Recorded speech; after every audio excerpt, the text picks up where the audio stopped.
Welcome to the Texas Psychologist. I'm Dr. John Dolatorre, and here's a snippet from today's session. So, how do we feel about Mel Robbins just generally? Because there has been some online criticism.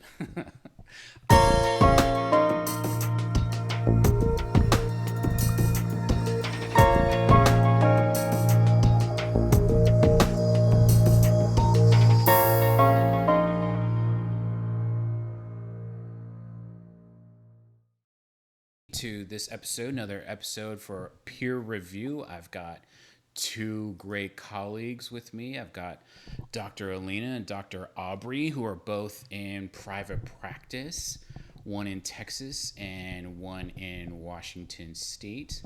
Dr. Alina kind of specializes in OCD, and Dr. Aubrey specializes in emerging adults. How are you two doing? Good. Good to be here. How are you doing? I'm doing good.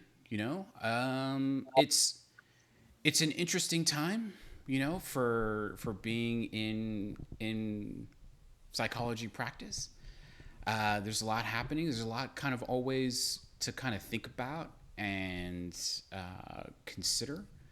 And so I really wanted to talk to the two of you because I think we have some interesting kind of phenomenon that either goes under the radar or isn't really spoken about a lot.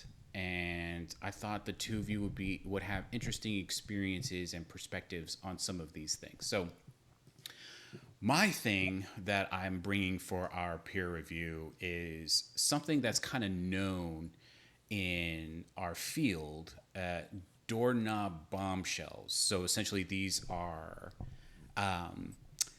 when a client is kind of walking out the door and you've had what you thought was maybe a good session or at least a decent session, and then they put their hand on the doorknob and they're ready to twist it to come out, and all of a sudden they drop a huge bomb on you, right? Like a thing that you really, content that you should have been processing in therapy for a while.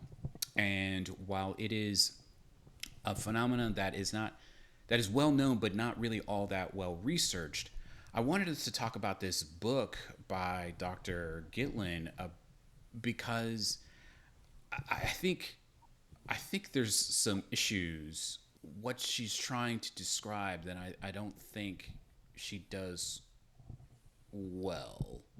It's based on an article that she had written on the very same topic and then wrote the book. But what were your two's experiences reading this book? What did you all take away from it? Well, first off, what's the equivalent of a doorknob in a virtual session? I don't know. You only work remote? Do you only Oh, work do you remote? only work remote? No, I do some remote and some in person. Yeah, but I was just like, I guess your hand is like on the end session button, and it's like, by the way. That is such an interesting point, though, because I think it does remove like the boundary that they're talking about in the book of in parts it's talking about people having the time boundary that doesn't include walking to essentially the couch or walking back. But yeah, like in virtual sessions, I think that removes that. That's interesting to think about. I I guess think maybe, yeah, go ahead. yeah, I think what we're describing is some of the concerns that I had with the book itself. I think it's not long enough and there's not a lot of research included. Now, again, I understand why there's not, but she spends a whole chapter talking about like other kinds of like dentists having the thing like I understand sort of the appeal of introducing this issue as not just a medical professional or psychologist issue, but that everybody experiences this thing. But I mean, I don't know that I learned anything because Alina has a great question, right? Like, is there really a such thing as a doorknob bombshell in a virtual space? Like, how would you handle? I don't even know how you would even know, right? Like, how would you know? I don't know. I would like Alina Yeah, thinking I think about, virtual removes it. yeah, like thinking about, were there times when you maybe experienced a client was sort of hesitating on bringing up a topic, and then like later in the next session said, hey, I actually wanted to talk about this and something, I don't know. Have you had that experience before? It was one of my thoughts too, because I think the book is very like psychodynamically oriented, and I tend to lean more, well, cognitive behavioral therapy is what I do in my sessions, and I was actually wondering if there's any difference in how many times these kinds of moments can come up with someone who's working from a psychodynamic framework or not. So that was just a thought that I had. I've had situations where a client will kind of share something really heavy towards the end of the session. I guess virtually, I think maybe it's like in the wrapping up of the session or some kind of indicator that it's about to come to a close, where that creates that kind of pressurized container that she's talking about that maybe leads to some big disclosure. But I agree, I did kind of lose her in a lot of the discussions, and she got into a whole lot of discussion about the different hemispheres of the brain and how what's the role of the therapist and the client, and I'm like, where are we going with this? It was it was a little hard to follow in that sense. Yeah, I did think it was interesting, like including I don't think it counts as a doorknob moment though. Of like there are parts in the book where she's talking about or they're talking about just like again like the space like when a client is leaving that of course isn't always like a doorknob moment, but there are times where clients still will drop something that like as a clinician is like, oh, like you waited and didn't say this during session. um and there are definitely times where I then don't necessarily get tripped up, but I'm like, wait, okay, how do I respond? Because there is still clinical content here, and my go-to typically in the like the exit is much more informal because we're like saying goodbye, walking them out. I don't want clients all the way out to the front door. Like my office is upstairs, but I walk them to the door of like my office. Um, and there have only been I can count on one hand the amount of times where I've haven't actually opened the door because someone has just actually said something that then I give a second to give genuine attention as far as like affirming the depth or the weight of what they just said, and that we'll address that next session, essentially saying like, no, this isn't, you're trying to make light of it. And I see the depth there, and all right, and out we go. Well, I think that's a good question that she kind of brings up in the book, which is her argument is that you would extend the session to process whatever it is. Now, I guess she doesn't make it quite clear, but there is an implication that there is clinical judgment associated with it. Like you don't do it every time, but she almost makes it sound like you do it every time. So I when you interpret it have as been faced with that, do you extend the session? I interpret that as like if the client is crying and like has disclosed something huge, like then yes, it's not going to be see you next week or like your time is up. And I feel like for me, things like that have happened more because I'm being very literal. I'm realizing like because there are times where someone's literally at the door and like dropping something, but much more often the more extreme situations they're talking about in the book happen at like the 50-minute mark, and we're both still seated. And then in my mind, it's our job to be the timekeeper. I and client there's not a clock behind me, so I don't want clients to be tracking their own time. I don't want that to be like a factor. So then I honestly usually am like crap. Like okay, now how do we move forward? And if the client is honestly, that's never happened to me where a client is like hysterically crying, like the example they gave in the book, and disclose like really serious trauma. I mean, but there absolutely have been times where it doesn't take long, where it's like 3 minutes. And that's enough just to extend compassion and awareness and the essentially like the schedule of like, again, affirming, well, I'm going to bring this up next time we meet if that's something like it just is deserving of that. I don't know. It might just be because I've never had like some of the really extreme, or at least in my opinion, like more extreme situations that she brings up in the book, but I don't know. And like she also gave an example where the next client, I think it was in the same one that I'm referencing, where it was like 15 minutes that she gave the client extra. And to me, that would be a lot. And like that, I would either reschedule the next client, or I personally would handle that differently than with the next client, where she just brings the next client back and they have a session, which she may have then just kept extending, which that's my nightmare. Like I should do that. I mean, obviously she doesn't share like where in her day that fell, but then to just do that the rest of the day, to me, you got to course correct at some point. Alina? Yeah, I guess the parts of the book that were resonating with me is I felt like she was advocating for keeping the structure of the sessions. And I think I recognize also the nuance in a lot of the things that she talks about. Like if there's clearly a crisis situation, you need to address it and attend to it, right? And you may need to cancel your next client.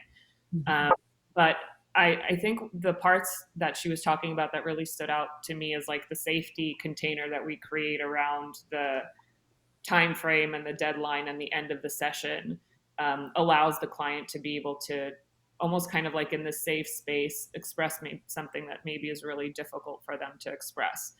And we communicate that we trust them to navigate something that's challenging by ending on time. Like I remember there was an example stuck out to me because I've got two little kids and I always read these parenting books and they talk about the importance of structure and boundaries, right, for your children to create safety for them and predictability. And I think she was like tying that into that as well. And I think it really resonated because our clients are depending on us to maintain certain structures and limits of the sessions that create the safety container for them to be able to share something like that. And so, that deadline almost makes it safer for them to share something because they know there's going to be an end. And it's almost like I do a lot of exposure work. And so it's almost like a gradual exposure to something. You're not going to kind of stay with the difficult topic indefinitely, but we know we can kind of address it and maybe briefly check in about your coping skills and what you need to do before the next session until we can come back to it and then talk about it.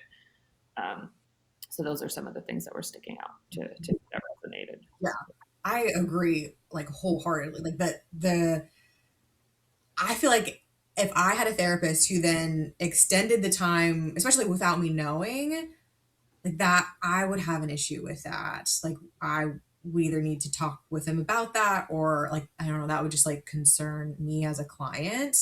And so I think those time boundaries are like obviously like really important. And I think that is a good way of discussing it, Alina, of like clients often also do know that they're intentionally dropping something because they don't want to have, they're not ready to have the whole therapeutic conversation and process or like handle whatever it is, but I can expose myself to 60 seconds of it. So yeah. And then you essentially know you've done the thing, and next time, like, we're gonna go deeper. And I think that's part of the therapy. I think it allows the therapist too to kind of have the time to take in the bombshell that they dropped, right? That you can kind of sit with it and not have maybe a response in that moment that you're pressured by the end of the session and you want to be there for your client and you're trying to navigate all that. And so I think both people being aware that we can just kind of have a brief check-in in this moment, and then I as a therapist can really sit with the information you provided for me so I can really show up for you in the way that you need when we get back to it. I think oftentimes is the more compassionate approach. Yeah. Yeah, I mean, she gave the example in the book of, I think the client asked, like, I think the client was going to be leaving or moving or something, and the client asked, like, "Are you going to miss me?" And she says, like, "I didn't like him. Like, no, I wasn't going to miss him." But like, thankfully, and obviously, like, don't say that. But because it was like a doorknob moment, she had like a one liner and then was able to give themselves like time to actually like have a discussion that was still authentic but What's her professional. response? I can't remember, but I think she ended with like, let's start the session with that next time. Yeah, or I think she also affirmed like, hey, oh man, I don't remember. I think I'm blending too, because there was another one where her response was like, you really like to like shock and awe or like something like that. And I was like, oh, that's bold to then on you how you go. Like, I feel like as a client that would, I don't know how I would feel a type of way with that. I feel like that's a doorknob moment for the therapist, like that response to me. But Something that wasn't really again, my bigger issue with the book is the size of the book. It is very, very, very small. It is very small. And I think if you were to make it like just a regular 8.5 by 11 page, it's probably maybe 20 pages long at most with references. I'd be So like I the don't. AP Yeah, ethics code. yeah. I think there's just not enough time spent really kind of discussing what other influences are there. And again, people are extremely complex, and no one does anything for just only one simple reason. But from your perspectives, do you view this doorknob bombshell as a sort of pseudo test balloon where the client is testing you as a therapist, but also the session, right? The trust that is inherent in the space between you and them? Or do you think it is a compulsion, right? That there's this buildup of emotional energy about a specific topic that, for whatever reason, was not added to the agenda to be discussed. And the emotion is just so built up that it leads to a compelled behavior of just kind of announcing it right at the end. What do you where do you think, what are your perspectives on the why are they waiting when they know that they had the whole hour that we could have been discussing it? For me, I think I don't know, the part that really sticks out to me is the the process that they're raising this. It may have been on their mind, and maybe they have something that's really difficult for them to even confront for themselves, and so continuing to maybe avoid it in the session until the last moment suggests that there's maybe some kind of safety in the knowing that you're going to leave right after this, so you don't have to stay in that uncomfortable space for too long. Like that, she talked about that a lot, and I think that really made sense to me. And again, I think then it also makes sense to make sure you are affirming that safety by ending on time and not all of a sudden creating a lot more time to get into something that maybe they're not fully ready to get into yet. So there's this idea of safety that I can say this and you are going to receive this important information, and then we don't have to fully confront it or move into it yet. We can end and kind of give you the space to kind of take that information in. So those are my thoughts. I feel like this is an obnoxious answer, but I feel like it's both. Because I completely agree, Lila, with what you're saying. Most of the time, like I would say that clients have had whatever the doorknob moment is like in their minds to share.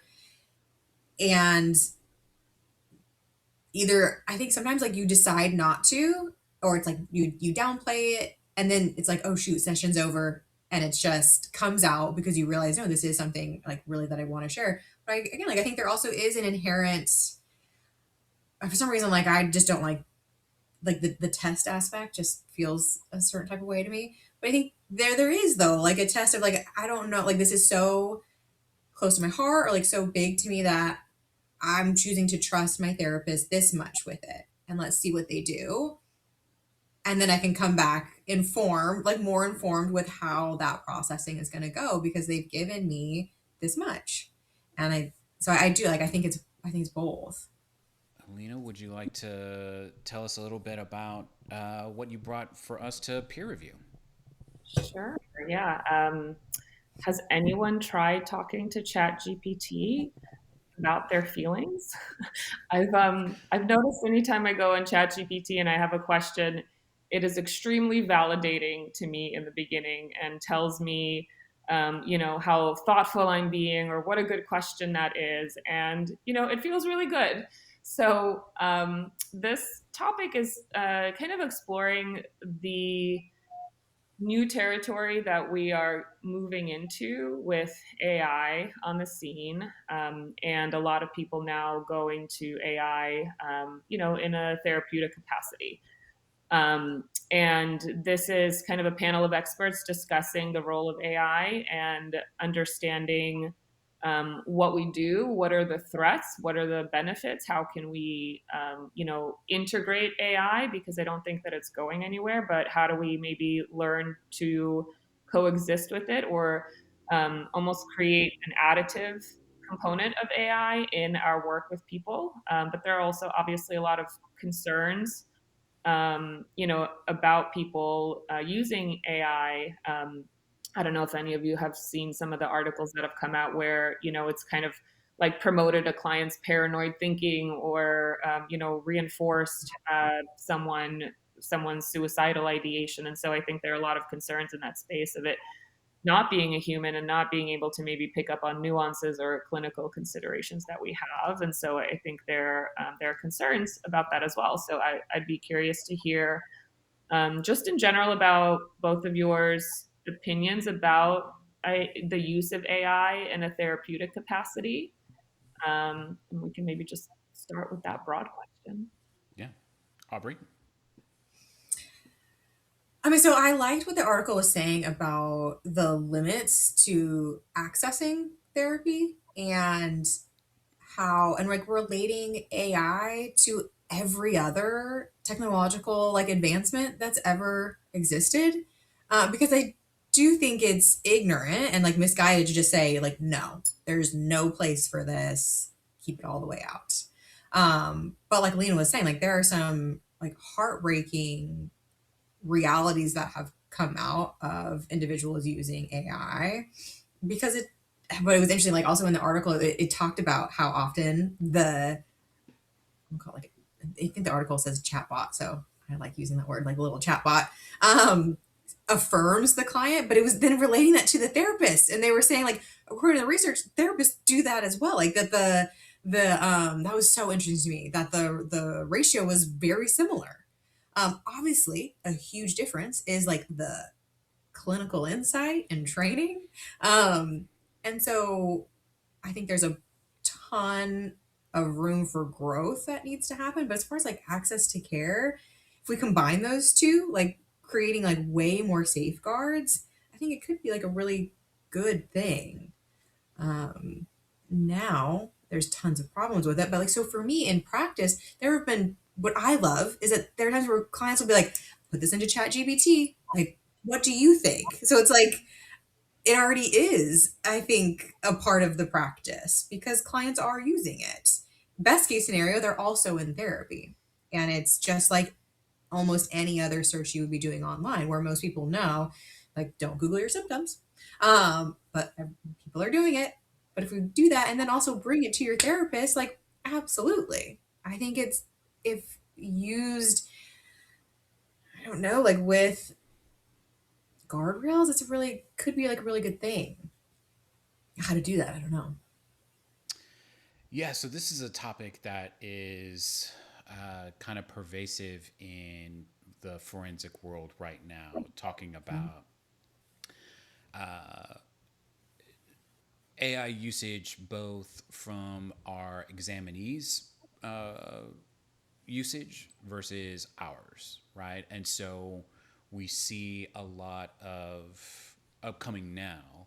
We see a lot of individuals who are utilizing chatbots and ChatGPT and Claude and Gemini and everything else, and they're utilizing it as methods with which to further foster their own delusional beliefs about things. And these, chatbots often hallucinate, right? It, the rate at which they hallucinate isn't very large, right? It's something between 8 and 15%. These chatbots, derive a hallucination. Just what that means is just that they come up with something that is, completely and totally incorrect. But I mean, when you think about it, every interaction that you have, there's an 8% chance that it's going to be wrong is a problem. And then we have the other side of the issue where there are some individuals who are using AI as a method for determining risk, right? Or, kind of offloading decision making to ChatGPT, or all these other ones. I keep saying that, but I think chatbot should probably be a little bit for legal reasons. We should probably just say chatbot, where they're offloading decision making to these chatbots, where you just kind of upload all of your notes and everything, all of your testing, and then, what do you think? And it, gives you something back. It doesn't happen a lot, but it does happen. And I agree that this is just simply the newest tool that we have. Now, like every other tool, it is, not great in its first iteration. It'll get better. But the tool is really only, it's only really as useful as the user, right? So if the user already has inappropriate intentions, then the tool will be inappropriate. I think it's more incumbent upon us to recognize that we need to be in the room when these models are being developed, right? That as psychologists, we need to be there at the forefront of how these technologies are not only being, crafted, but also recognizing in what ways are people going to abuse them, and how are they going to abuse them, and in what ways can we develop treatment protocols to help those individuals who have abused them. And I think that's something that we're really good at as psychologists, is understanding human behavior. And this is just a tool for us to kind of never offload our decision making, but certainly from a much wider perspective, look at when someone needs something, what are they willing to do to get that need met? How far are they willing to go to get that need met? And I think we're really good at kind of discerning that. And it's just the newest thing that we have to take a look at. I think that's a really important point, that in the development of these things, to have psychologists, mental health professionals being a part of that process. I know that there are ones specifically geared to be like therapy chatbots. I think the panel was also talking about different programs that is kind of an app or something that's helping people with PTSD through a treatment, and its research has shown that it is having good results. And so I think, to Aubrey's point earlier, the access that it provides to people that may not have either the financial means, or maybe are hesitant to talk to someone in person, and this feels like a safer platform to be able to now more easily access, that is a wonderful thing. And I think the fact that, I guess this is usually the case, right? Something, a big new technology shows up, and it is so fast paced, and it's here, and we don't have guardrails around it yet. And so we're in this space of having, I think, what could be a really beautiful tool. And our thinking about how best to use it in a way that isn't going to be harmful to people, now needs to come in to really put up those guardrails, because we're now in a space where, yes, this is here and it's being used and misused, and we haven't had the opportunity yet to really think about how it can be used in a helpful capacity. Well, I think it's hard too, because I mean, I feel almost like an ethical obligation, because it's a vulnerable population. Like when we're talking about chatbots being used for therapeutic purposes, but we also have like no control over that. I don't know. Obviously, like AI is used in every profession, I would say at this point. So it's obviously not specific to therapy, but Alina, like you said, like it also is being used specifically as a therapeutic tool. Not in that regard, it makes me just really nervous for people exclusively using chatbots. Where I think one of the examples it gave in the article, if I remember correctly, was the for PTSD was like the yoga. Is that right? As like for Like, depression. yeah, Yeah. like as the treatment. It's like, yeah, for being led through a, it's not a totally different modality. Obviously, there's like tons of therapeutic benefits in yoga, but there's no back and forth in that. Like to me, yes, pop off. That's great. But if you're going back and forth with a chatbot as if they're your therapist, that makes me so like scared for the person on the other end. Be- like, I mean, mostly because of the horror stories that have already happened of like affirming self harm or affirming suicide or affirming any sort of psychotic feature. Like, you don't obviously a chatbot AI doesn't have like the clinical discernment. Like, so if we talk about like psychosis, you can, as a clinician, you can join someone's delusion. I like, absolutely, but I have the clinical background to do it appropriately. A chatbot doesn't, and that again just makes me like so uncomfortable. Like when I think of, I mean, that's where I think like ethically it gets dark. I was reflecting a lot that I think, as like things that we have control over at this point is tive we need to be checking in with our clients now to understand if they're using chatbots and what, how they use AI.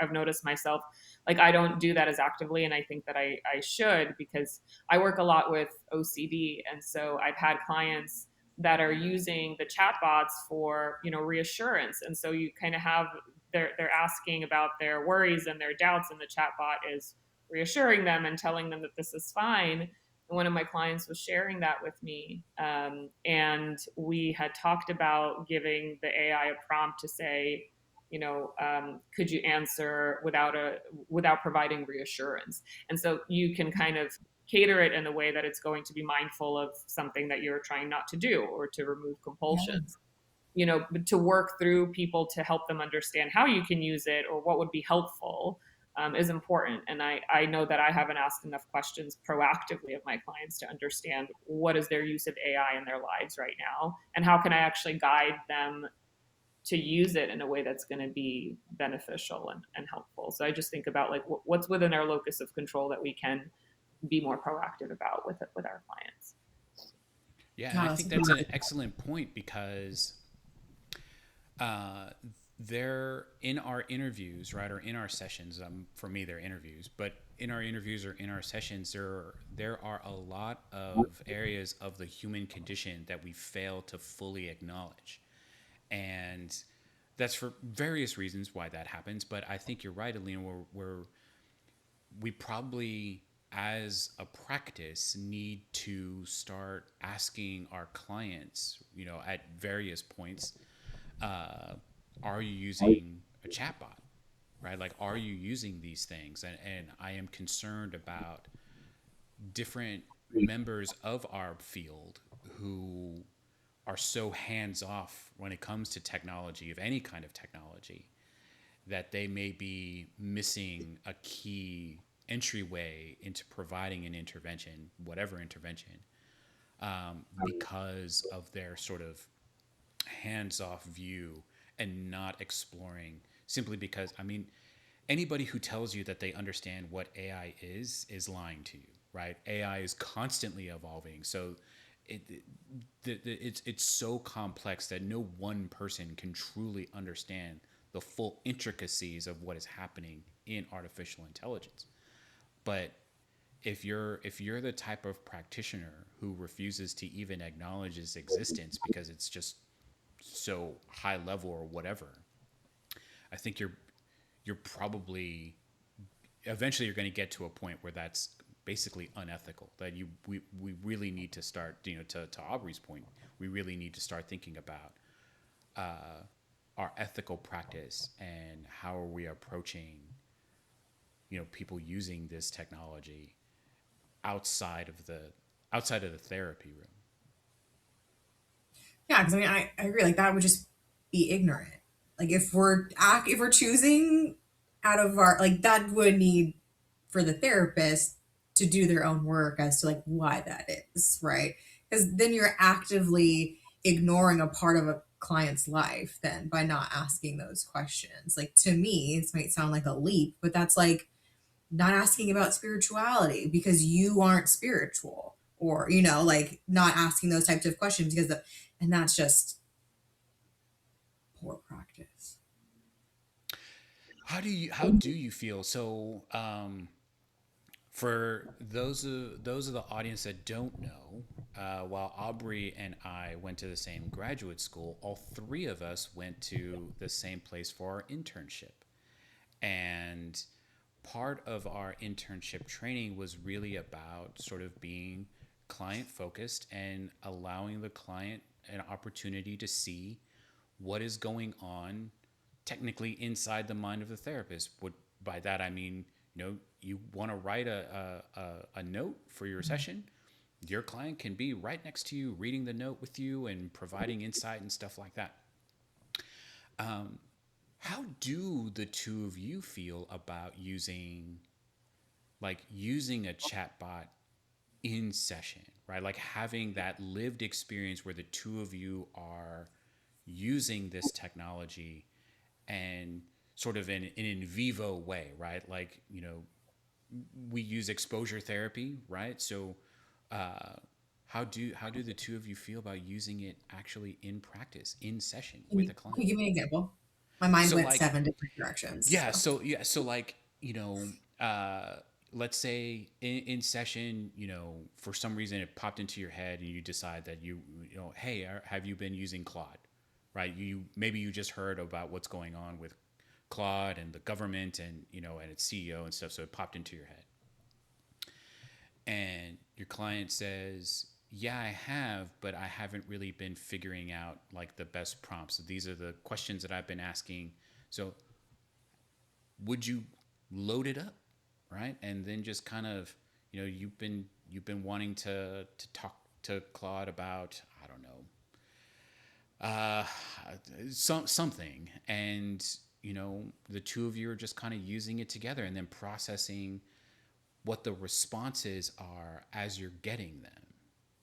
so if the client prompted that, absolutely. I think it would be great to do that actually together. For the therapist to prompt that feels like this is now my session. So for me, like that just wouldn't align with my how I work because that feels very like this is what we're doing now. And the client's not dynamic wise, like the client would be really unlikely to intervene at any point there. And now we're off to the races with my goals when to me that yeah. But if the client brought it up, almost like Alina, like you were saying earlier, of knowing they're already using AI and then working together to see so that I mean, I think that would actually be really fruitful to see like with the prompts that you're actually giving, what it's literally then saying. Because I mean, that's also dangerous might sound like a strong word, but just because I give someone a prompt, I still don't know what this chatbot is actually going to spit out.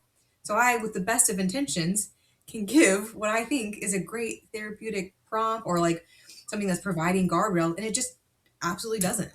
So doing it in session, I think, makes almost like more sense. A few things came up for me, but one of the things I was thinking about is I know a lot of people in my field of like doing a lot of exposure work will use chatbots to kind of help them generate ideas. And I've used it as well. And I love that because I'm not always feeling very creative, right? I know I have a goal and here we want to, I don't know, do a social anxiety exposure. And so what are all the ways that we can think about situations that we can cultivate to help the client practice skills, right?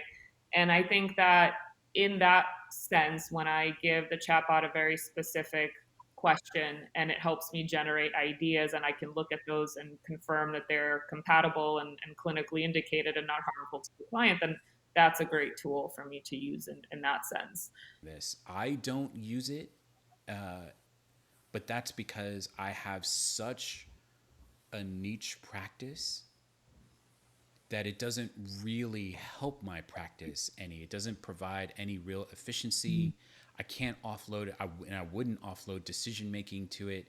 I can't use it to give tests. Like there's so many things that it can't do that I'm not really confronted with a lot of these concerns. However, if I recognize that if I was like in therapeutic practice, I think I would be like you're talking about, Aubrey. I think it would be unethical for me not to be considering how much I need to make sure that AI is becoming a much larger consideration, both on my end and on the client end. Well, I think those conversations are important also from like when I think of like therapeutic relationship. If we all sit around and act like we've never used AI, that's and if a client brings it up and then there's not a discussion, now I've just cut them off at the heels, and the likelihood that they ever talk about using AI has just gone out the window because we can't ignore there's a power dynamic there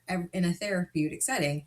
And if I'm not acknowledging how either like obviously it would be like professionally appropriate, like ways that I'm using ChatGPT or Alina, like I don't know if you would necessarily tell the client, but I don't see why you wouldn't of like, hey, like these are the ways that like I've used ChatGPT or AI to come up with more creative like prompts for certain things. You're obviously, I think it gives the appropriate modeling of this is what I was given, and then you consider it with your own clinical expertise and figure out a way to like apply it appropriately.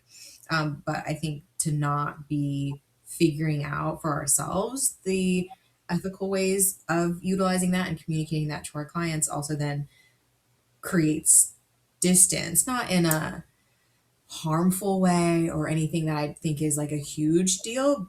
But I mean, so much of therapy is nuance and is in those elements that it's important to be aware of. All right. So we're also now on to, I want to say our girl, Mel Robbins, but I feel like that's a little too informal. And she's in her podcast in this episode that we're about to watch like a clip from. She's interviewing Dr. Brian, who's a clinical psychologist. And the clip that we're going to watch is they're talking about self-care.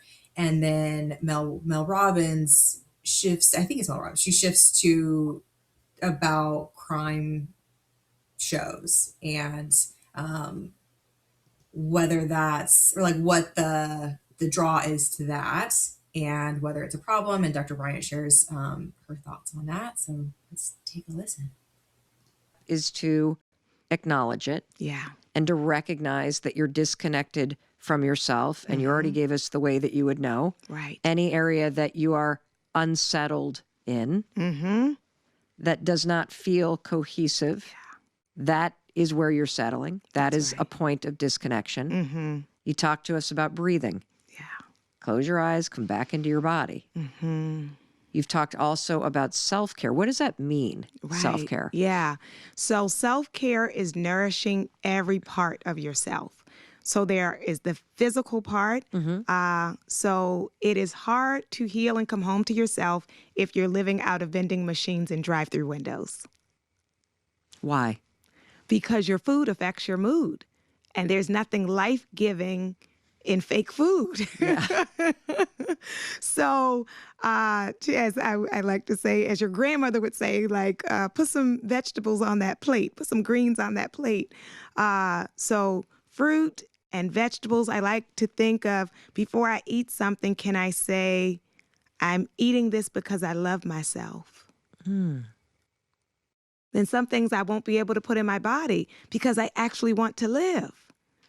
And we have it flipped where we will call those things the treat. I am treating myself by giving myself something that's killing me. So to have to flip it. And of course, in moderation, because when people hear that, they're like, do you mean I can never have, right? So and drinking water instead of all the soda, sleep is a big one. It is hard to come home to yourself when you're exhausted. You know, we are busy, and then all night people are on their phones or, up and can't sleep. And I say, if your idea, and hopefully this is okay to say. You can say whatever you want. Yes. If your idea of relaxing before you go to sleep is watching 3 episodes of Law and Order, I would encourage you to think about, why is trauma relaxing to me? Oh. So, Alina, are you watching 3 episodes of Law and Order? Not Law and Order, but other things that I think could fall in a similar category. I think everyone in the world hearing that just went, "Oh no, my trash TV or my shows that I watch that are stressful. Does this mean that I have trauma, and is there something wrong here?" So I think it's I maybe understand what she's saying in the sense of, if chaos is calming to us in some way. I mean, again, I want to, be really cautious in making a generalization, and there's a lot of nuance. Like, I think I could see, like, growing up in chaotic relational patterns and then seeking that out in your own relationships and that not being healthy. You are, you're reliving something that was not good for you and stressful, but you don't know anything else, and this is what you seek out in your relationships, and you continue to perpetuate that. And so maybe then we can draw a connection to watching some content that is in a similar familiar chaotic pattern that indicates potentially some kind of trauma. But also, a lot of us just like to watch that kind of thing because it's entertaining. Can it just be that? Sometimes a cigar is just a cigar. Yeah, I'm in a unique position about this because I am a participant in a lot of true crime shows and documentaries and docuseries. Yeah, and so I think people are kind of, I get asked that a lot. Well, have you seen this new X, Y, and Z? This new true crime documentary on Netflix or something like that. My answer is generally no. I don't consume a lot of true crime. Like, I watch my shows, right, obviously, but I don't watch like true crime shows just randomly. Like I'll watch British panel shows, right? Like quiz shows. Like, I'll watch these kinds of things. But I agree. It comes across as so targeted when she says it. Like there's something inherently wrong with you wanting to watch these kinds of things. Maybe it's not emotional at all. Maybe it's totally intellectual. And yeah, it's entertaining, but you feel more comfortable with your life or with your lived experience when you feel like you've learned something. And in some ways, true crime, less Law and Order, but like just true crime as a general genre, when it's done well, teaches you something about the environment that you could potentially find yourself in. And so maybe it's comforting to feel like you've learned something. as opposed to, well, it's all blood and guts and stuff like that. So yeah, sometimes a cigar is just a cigar. Yeah, well, and I think I interpret it as the encouragement of being curious about your behaviors, which is good advice across the board, and to be curious about why we gravitate towards certain things, or be curious about our habits or things that become habits without us even realizing it. And I think that is like sound advice. Do I think that if you watch crime shows or listen to crime podcasts that you have like unrealized trauma or anything? Like, no. Um, but I do think, like, to what I heard is like part of her point of, if that feels like a calm environment to you, like if there's a misunderstanding there of like, if watching those shows or listening to those podcasts does then feel what you've internalized as calm, like that's something to be explored. Yeah, I think there's some elements of some privilege in here as well that probably need to be at least acknowledged. You know, Like with the she food. talks about the food stuff. There are a lot of people with a lot of food insecurity. So the sort of offhand remark about, you know, living out of vending machines and drive-throughs. I mean, I in sometimes that food is derived from recipes from the poor, right? Burgers, as they existed in antiquity, were for poor people, and so not everybody has access to fresh foods and vegetables, and those are much larger systemic issues, right? Than I think that she's really trying to comment on. But I think it's a bit disingenuous to say that, you know, you can only lead a self-care and healthy life if you have all of these things, when the reality is that self-care is much more nuanced. And yes, food does affect your mood. That is true. We're not saying, I don't think any of us would say that it's not. But that doesn't necessarily mean that, you know, because you like a fudge round, that somehow like you're bad, right? That's because I think she also acknowledged that, though. Like, Yeah. she also acknowledged that it's not bad. So, like, but it's, I think she briefly touched on just like moderation. And I think there is, I don't know. I think the message is still a positive one. As far, I don't know. I'm curious what you think. If you would say it's common knowledge that how much food affects your mood. Would you guys say that it's like standard common knowledge? I don't. No, I don't. I don't think I would say that it's standard common I don't, knowledge. and I don't How think, much? right. I don't think it would either. And so that's where I mean, sure, with first of knowledge, I'm gonna give people generous interpretation kind of across the board. So like, I'm assuming she's coming from like a positive place, but I assume she's being informative, because I don't think it's common knowledge. I think, again, like, we get in habits, and fast food is cheap and obviously quick and accessible, where fresh food is not for a lot of people a lot of the time. Like, we could of course shift into a much bigger conversation about like canned foods and all those things. She's not exclusively talking about quote unquote like fresh fruits and vegetables. Like, absolutely incorporate those when you can, but there are plenty of canned fruits and vegetables that are going to affect your mood in a more positive way than a drive-through would, and are going to be far less expensive. And so I think from a psychoeducational standpoint, bringing that piece of how much food affects your mood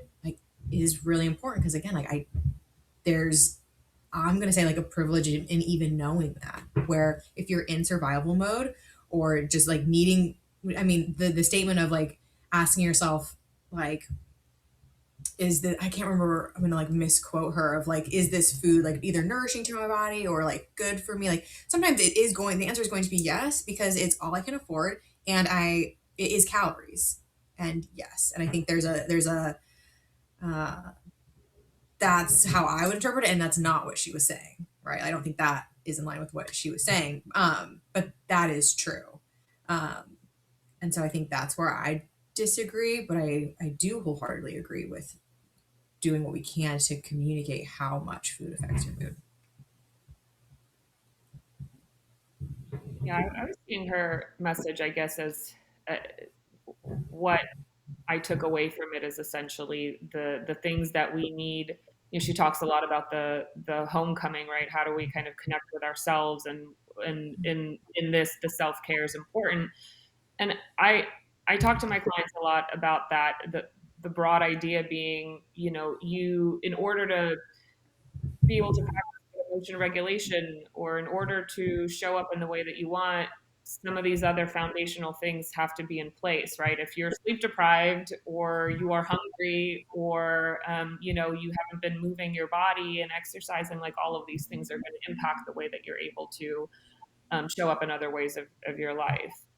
And so I also acknowledge that, you know, not everyone has that privilege to eat healthy, or not, you know, consume processed foods. But also, just because that maybe thing is not, you know, something that you're able to really accomplish, there's so many of these other facets of your life that you can think about being, you know, intentional about, right? That helps for you to be more resourced internally when you kind of exploring yourself, or taking on the world, or whatever it is that you're needing to do. Yeah. So, how do we feel about Mel Robbins just generally?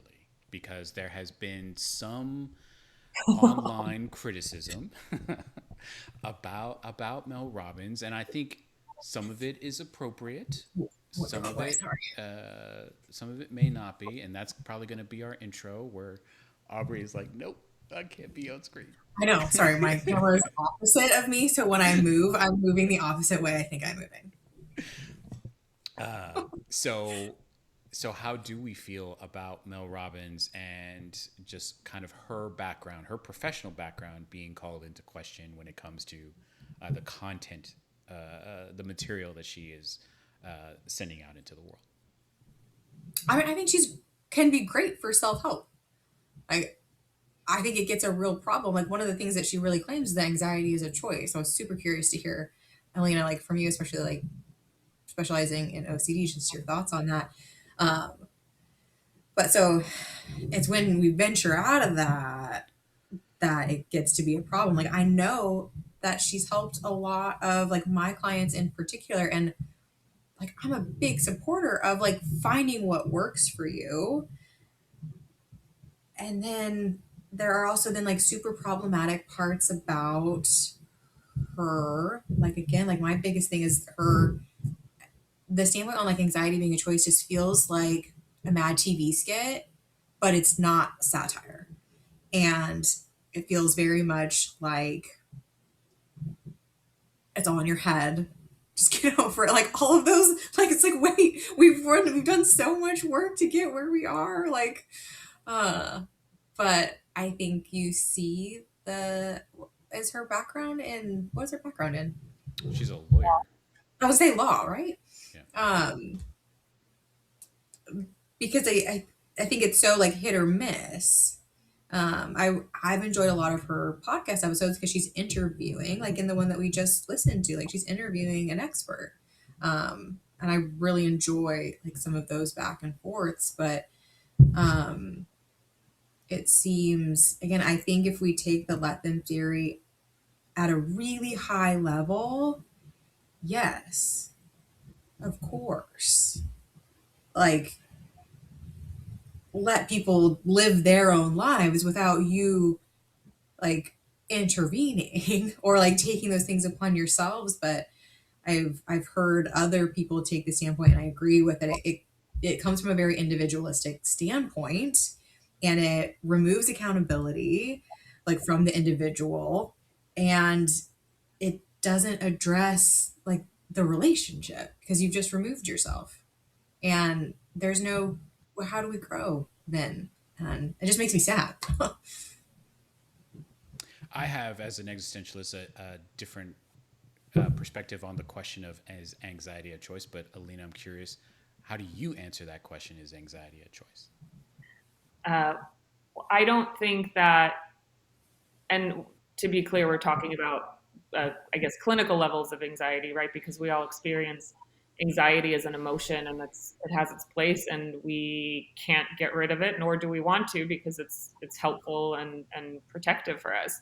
When we're talking about clinical levels, the way that that's showing up certainly is not a choice. Nobody chooses to have that anxiety. I think the truth that I can pull away from it is we can have choice and agency and feel empowered in how we respond to anxiety. And this is what I work with my clients a lot, right? On is when anxiety is showing up, we know that there are ways that we respond to it that may maintain it and reinforce it and make it grow over time. Or there are other ways that we can learn to respond to it in a way that's going to help it, be at that manageable level that it needs to be in. So I think, I guess she's resonates with a lot of people because she takes so many maybe complex concepts and I think makes it very digestible and simplifies it. And maybe in that simplification, it doesn't leave a lot of room for that kind of nuance, right, and understanding. And so to say something like anxiety is a choice, we can tease it apart and try to understand what she really actually means in that and where is the choice. But then when you try to simplify big ideas, I think a lot of it gets lost, in the ways that then it can feel blaming to someone. But that's going to wrap us up for this episode. Thanks, everybody, for watching our peer review. Like and subscribe. Please rate and review. And looking forward to seeing you next time. Thanks to Dr. Alina and Dr. Aubrey for joining us and having this discussion on a wide variety of topics. And leave a comment on some of the things that you think are probably a responsibility of the consumer versus responsibility and the safeguards that need to be placed by mental health professionals. Thank you very much. Thanks so much. Thanks. All right.